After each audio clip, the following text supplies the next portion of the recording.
Olá, sejam todos muito bem-vindos ao Pix News desta quinta-feira, 11 de junho. A cidade de Laguna, no litoral sul catarinense, está em clima de fé e tradição com a realização da tradicional festa de Santo Antônio dos Anjos. A festa do padroeiro da cidade, que está na edição de número 349, segue até domingo, dia 14. E Carlos Eduardo traz mais informações para a gente.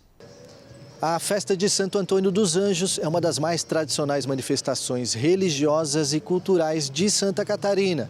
Também considerada uma das celebrações religiosas mais antigas do Brasil, a festa reúne milhares de devotos, moradores e visitantes na Igreja Matriz e arredores do Centro Histórico de Laguna.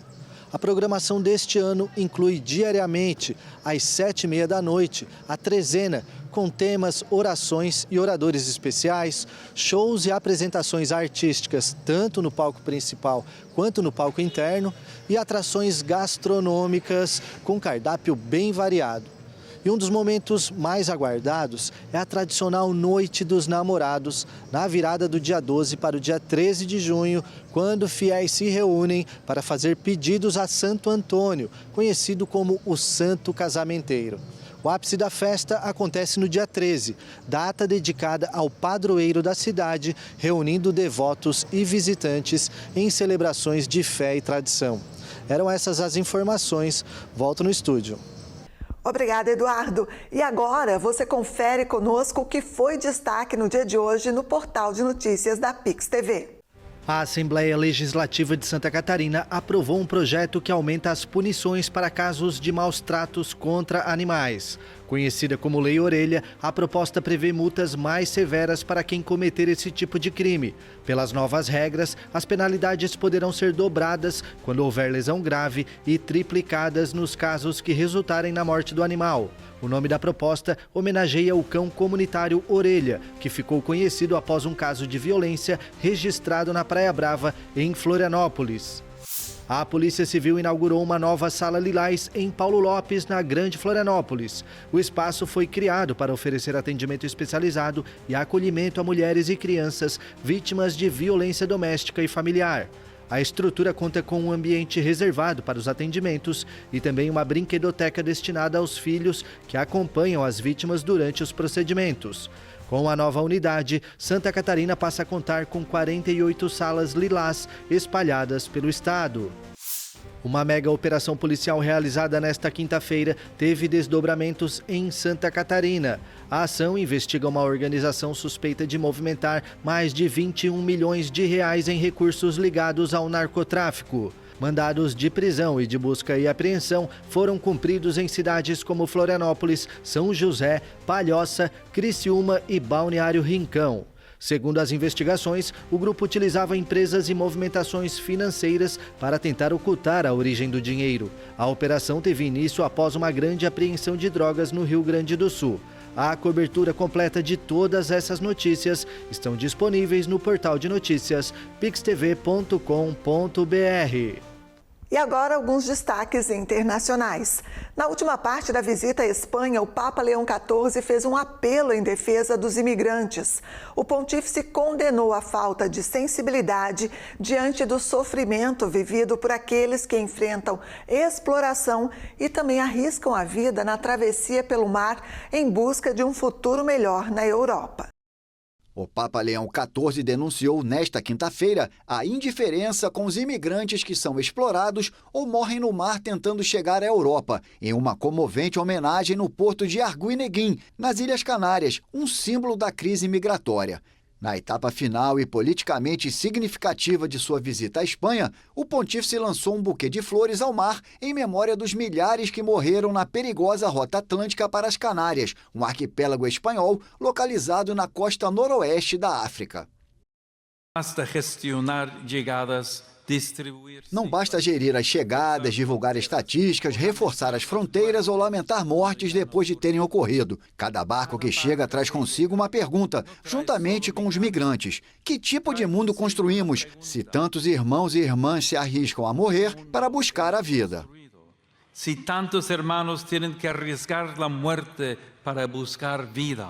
Segundo a Organização Internacional para as Migrações, no ano passado, quase 1.200 migrantes morreram ou desapareceram na rota para as Ilhas Canárias. Em 2024, um ano recorde, mais de 46 mil pessoas enfrentaram o mar em barcaças precárias e chegaram a estas ilhas.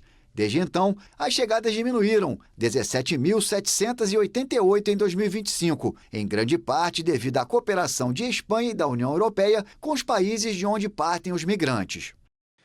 A dignidade humana exige vias legais e seguras. A dignidade humana exige vias legais e seguras, resgate e assistência, cooperação real contra os traficantes, proteção eficaz para as vítimas, processos sérios de acolhimento e integração e políticas que permitam a cada pessoa viver com dignidade em sua própria terra.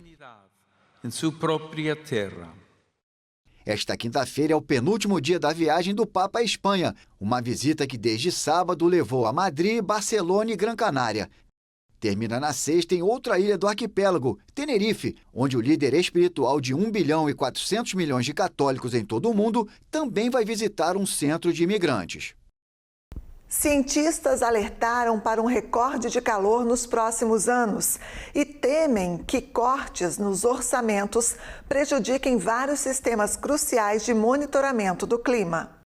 O aquecimento global está acelerando e o nível do mar está subindo cada vez mais rápido. A advertência foi feita nesta quinta-feira por um importante grupo de cientistas que teme ainda que os cortes nos orçamentos prejudiquem vários sistemas cruciais de monitoramento do clima.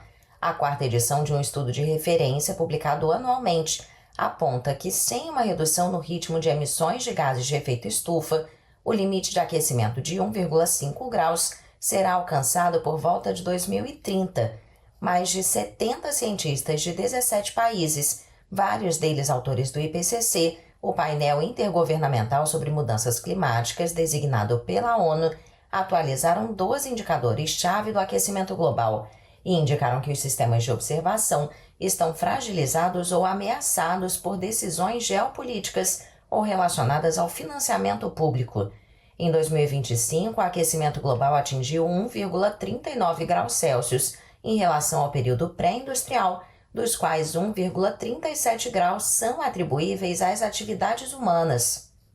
O estudo publicado na revista Earth System Science Data afirma que a velocidade do aquecimento provocado pelo ser humano permanece em seu nível mais elevado até hoje. Sem uma redução no ritmo das emissões, o limite de 1,5 grau de aquecimento estabelecido no Acordo de Paris em 2015 será alcançado por volta de 2030.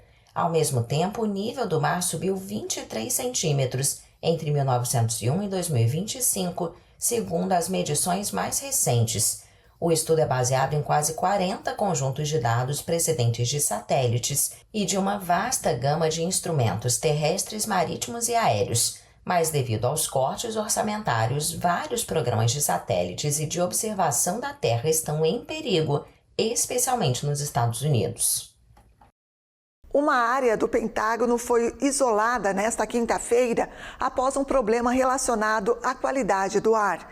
Como medida preventiva, funcionários foram orientados a permanecer no local, enquanto equipes especializadas avaliam a situação. Os bombeiros e os protocolos de segurança foram acionados para atender a ocorrência. O episódio foi descrito como um incidente com materiais perigosos. O Irã confirmou nesta quinta-feira o bloqueio total do Estreito de Hormuz até nova ordem. A guerra no Oriente Médio vive um momento de escalada em meio à retomada dos ataques por parte dos Estados Unidos e Irã. A nova agência iraniana responsável por supervisionar o Estreito de Hormuz confirmou nesta quinta-feira que o tráfego por esta via, fundamental para o transporte de combustíveis, está completamente bloqueado até nova ordem após os ataques mais recentes dos Estados Unidos. A autoridade do Estreito do Golfo Pérsico anunciou em uma mensagem no X que, devido às tensões provocadas pela agressão das forças americanas na região e ao anúncio feito na noite de ontem pelas Forças Armadas iranianas, o Estreito de Hormuz permanecerá fechado até nova ordem. O Irã mantém o Estreito de Hormuz bloqueado em grande medida desde o início da guerra com os Estados Unidos e Israel, em 28 de fevereiro, mas permitia a passagem diária de quase 20 navios. A Guarda Revolucionária já havia anunciado na quarta-feira que o estreito seria fechado após os ataques americanos das últimas horas. A respeito do conflito no Oriente Médio, o presidente americano Donald Trump anunciou nesta quinta um grande acordo com o Irã para pôr fim à guerra e mencionou uma possível assinatura nos próximos dias. O republicano afirmou ainda que o vice-presidente J.D. Vance será o signatário pela parte americana.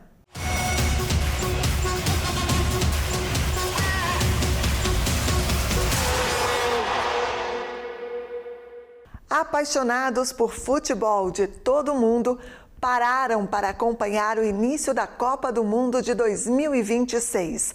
Nesta quinta-feira, o lendário Estádio Azteca voltou ao centro das atenções ao receber a cerimônia de abertura e o primeiro jogo do torneio, marcando o início de mais de um mês de jogos que prometem ser emocionantes. Começou a Copa do Mundo. O Estádio Azteca, na Cidade do México, recebeu o jogo de abertura entre os donos da casa e a seleção da África do Sul. Antes de a bola rolar, uma cerimônia foi realizada no gramado. A cantora colombiana Shakira se apresentou ao lado da estrela nigeriana do Afrobeat, Burna Boy. Na sequência, foi a vez do tenor italiano Andrea Bocelli, que subiu no palco montado no meio de campo com a cantora e compositora Ejai, vencedora do Oscar de melhor canção original deste ano, com a música Golden, do filme animado Guerreiras do K-pop. Vários ex-jogadores, como o francês Djorkaeff e os pentacampeões pelo Brasil, Cafu e Ronaldo, marcaram presença no jogo de abertura. Questionado sobre a participação de Neymar no Mundial, R9 foi direto. Não chega na melhor condição, mas tomara que consiga se recuperar durante a Copa do Mundo e que possa jogar.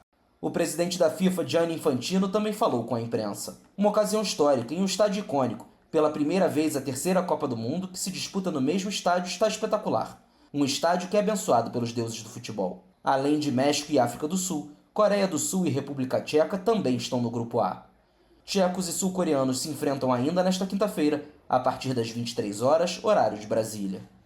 E o resultado do primeiro jogo de abertura da Copa do Mundo 2026 terminou em 2-0 para os mexicanos. Há 2 dias da abertura do Grupo C, Brasil e Marrocos aceleram os preparativos para um dos jogos mais aguardados da primeira rodada da Copa do Mundo.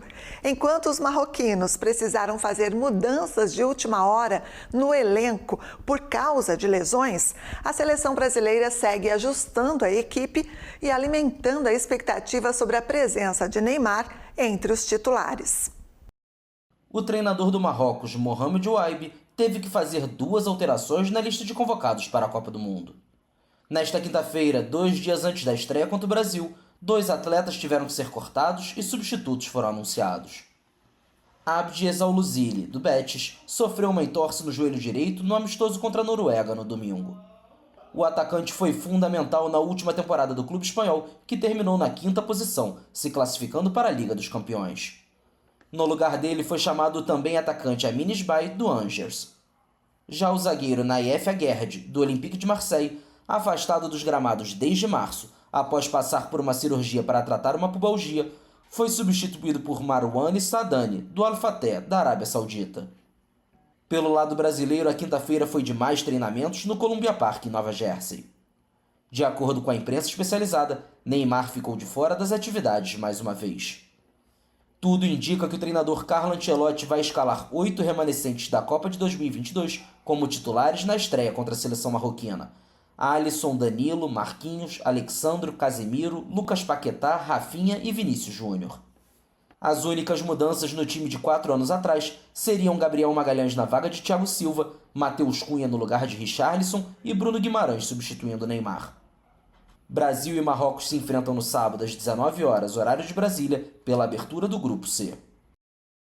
Em alguns bairros da Zona Norte e do centro do Rio de Janeiro, ruas inteiras se transformaram em telas a céu aberto no clima da Copa do Mundo. Moradores pintaram murais e decoraram a vizinhança em apoio à seleção brasileira e unidos pelo sonho de conquistar o Hexa. Há quem diga que desta vez, com um ciclo irregular da seleção desde a última Copa do Mundo no Catar em 2022, a torcida brasileira não anda tão empolgada. Mas não é essa a sensação de quem passa pela Rua Pereira Nunes, na zona norte do Rio de Janeiro, que liga os bairros de Vila Isabel e Tijuca. Com o início da Copa do Mundo, o sonho do Hexa fica mais forte. É tempo de lembrar os craques nos 5 títulos do Brasil. Pelé e Neymar juntos, na mesma pintura. Falando nele, Neymar não deve jogar na estreia contra o Marrocos no sábado em Nova Jersey. E com uma lesão muscular na panturrilha direita, é dúvida até para a sequência da Copa. Mesmo assim, segue em alta com a torcida. E já que o tema é futebol, não tem como deixar de fora os principais clubes do Rio. Mas nessa época, o que todo mundo quer mesmo é que o Brasil bata um bolão na Copa do Mundo, a primeira com 48 seleções. São 150 metros pintados, muros que são grafitados por grafiteiros que vieram de outro estado, vieram de São Paulo, e 13 quilômetros de rabiola, que representa o verde, o amarelo, azul e branco que tem no céu aí. Na região central do Rio de Janeiro, no bairro da Saúde, as cores do Brasil também já tomaram conta do cenário. Garantir uma boa foto faz parte. Parece ser imperdível para algumas pessoas, mas a taça nunca fica em segundo plano.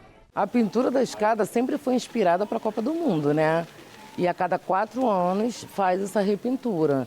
E a gente está super confiante de que o Hexa vem agora. Para isso, é torcer para a seleção se inspirar e também fazer bonito no primeiro Mundial sediado por 3 países, começando pelos 3 jogos na fase de grupos nos Estados Unidos. Ainda no clima da Copa do Mundo, uma equipe de 6 artistas transformou uma rua de Novo Hamburgo, no Rio Grande do Sul, em um retrato gigante do craque brasileiro Neymar. O mural homenageia o jogador e a icônica camisa 10 da seleção brasileira. Que o Neymar é enorme no coração dos torcedores brasileiros, todo mundo sabe. É o maior artilheiro da seleção com 79 gols. E agora o craque também está gigante em uma rua de Novo Hamburgo, no Rio Grande do Sul. Decorar as ruas com temas da Copa do Mundo é uma tradição em todo o Brasil nos anos em que a competição é disputada. Mas desta vez, podemos dizer que aumentaram o sarrafo. A gente teve um processo de pintura aqui que levaram 2 dias para fazer. Foram 6 artistas que trabalharam, eu e mais 5. Se de longe a imagem impressiona, de perto dá para ver bem os detalhes. Não faltou capricho. A inspiração veio de uma camisa que fez a história nos 5 títulos do Brasil na Copa do Mundo. A gente escolheu camiseta 10 da seleção, o Neymar, mas a gente não escolheu em si pelo Neymar. A gente escolheu primeiramente pelo número da camiseta, a representação que a camiseta 10 tem na seleção brasileira. Com uma lesão muscular na panturrilha direita aos 34 anos, Neymar não deve jogar na estreia do Brasil contra o Marrocos em Nova Jersey no sábado. Mas mesmo sem estar em plena forma, pelo tamanho do currículo dele na seleção, deve disputar a Copa do Mundo pela 4ª vez. E ele também quer ficar grandão no Mundial disputado nos Estados Unidos, México e Canadá. E o Piques News desta quinta fica por aqui. Muito obrigada a você pela companhia. A edição completa você pode rever no nosso canal no YouTube, no Piques News HD. Fique agora com o CinePix e a gente se encontra amanhã. Até lá.